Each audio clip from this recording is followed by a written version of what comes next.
Right, tingati tasvika iko zvino apo patichazenge takunosvika pamba paigara mambokadzi nenhau yemanyaradzi yatakafambira. Iko zvino vanhu vari kuungana venyika dzakasiyana-siyana vane zvavachapiwawo panhumbi nezvinhu zvamuchakabva. Vanhu vakaungana iko zvino tine vanhu vabva nyika dzese, vamwe vabva kuNetherlands, vamwe kuNorway. Isusu takamirira Zimbabwe, tisu tichange takamirira Zimbabwe pakugowewa kwenhumbi Queen Elizabeth. Saka regai tisvikeko tichinoona kuti nhumbi dzichagowewa sei uyezve kuti Zimbabwe ichawanawo chii maringe nenhumbi dzemufi. Iko zvino iteerei tisvikepo pamba chaipo paigara muchakabva toona kuti tinopiwei senyika. Iko zvino vanhu vatotanga tingati vanhu vakomana veZCC vakutoridza izvezvi. Regai ndimhanye ndingonokwanisa kuona kuti chii chiri kuitika. Ndinenge ndichikuzivisai zviri kuitika, but as I can tell you, nhumbi dzatotanga kugowa. Regai timhanye tisvikepo.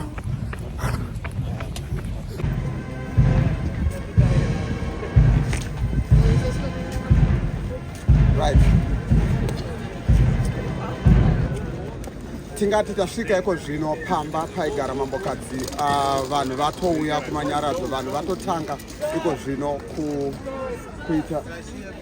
kuita manyaradzo atotanga. Ndinotenda kuti vanhu vari kuto izvezvi tiri kuona mapurisa ari kurambidza veruzhinji, kunyanya isu vari kunzi vabva mhiri. Ndisi tiri kunyanya kunzi dzokai musapinda. Zvinova zvinhu zvekuti shungurudzawo chose. Saka apa tichambonomanikidzira timboona kuti vanotitendera here kuti tipinde pakugowewa kwenhumbi dzaQueen. Panova ndipo pamba chaipo pavaigara ivo sedunga munhu. Regai titry kupindapo toona kuti vanotitendera here. Regai timbozama tiedze kupindawo. Sekuona kwenyu vanhu mavhu nemarara miche handisi kuoneka pakati pemisongeri. Vanhu vari kungosangana venyika dzakasiyana-siyana. Iko zvino tiri kuona vabva kuGermany, vabva kuNetherlands, tichida kuzoita manyaradzo. Ndo pari kuitwa manyaradzo nokugowewa kwenhumbi.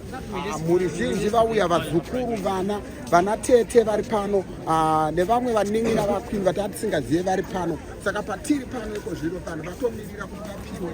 Vanhu vazhinji vari kunyanyochemera mawigi zvakare, vachichemerawo zvinhu zvakaita nemamwe madresi aipfekwa nemurandakadzi. Saka tiri pano, hatina kwatinoenda, tiripo takamirira kuti tione kuti nhumbi dzichagowewa sei. Iko zvino mapurisa edu eZimbabwe Republic Police arimo mukati ari kufora, pamwe chete nemasoja ari kufora zvakare ari mukati. Tamirira kuti vambotiratidza zvidiki zvavanogona. Tiripo pano paBuckingham Palace. Coming Pastor, back to you. Hazvina kuzofamba sezvanga zvichitarisirwa neveruzhinji. Nhumbi dzanzi dzichagowewa next year 2023 after my election. Saka vanhu vakutoparara iko zvino, vanhu varamwa, veruzhinji vatsamwa. Ukaona hapana ari kusekerera, hapana ari kufara, because vari kufunga kuti paitwa chitsotsi nekuti munhu wese akanga audzwa kuti tichagowa nhumbi. But for now, let's go and hear kuti sei nhumbi dzisina kugowewa. Tiriko kumanyaradzo aQueen muno paBuckingham Palace, ndo pacho patiri chaipo chingoti hande tinonzwa kuti dzirafambiswa sei nhumbi. Vanhu vatsamwa, vanhu vangoparara, vakungoti aziya kwake. Regai tinonzwa kuti sei nhumbi dzatadza kugowewa. So tingati zvinhu hazvina kuzofamba sekutarisira kwatatakaita.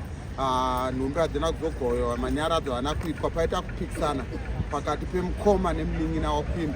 Vanga vachirwira zvinhu zvakati wandei paPalace. Saka iko zvino vanhu sekutaura kwandamboita vakutobvako, vanhu vanga vakatsamwa, hapana ari kufara. But chinhu chanzondifadza ndechoti pane munhu andiona akati ndokuzivai all the way from Zimbabwe, akati taichikumbira mumbobatsira Chelsea, kungokocha Chelsea muchingoibatsira since Potter ari kukundikana. Ndikati ibasa randakagara chingofarirawo rekungokocha matimu. Saka iko zvino takutomboenda for a meeting nemadirectors eChelsea so that I can be their new coach and start training nevakomana as soon as the team dziri kuWorld Cup dzadzoka tototanga training. Saka let's go and see kuti zvinofamba sei. Regai tipinde pamaoffices eChelsea ndonoona kuti vangatore here mukomana uno kuti akoche chikwata chavo. Let's go, follow me.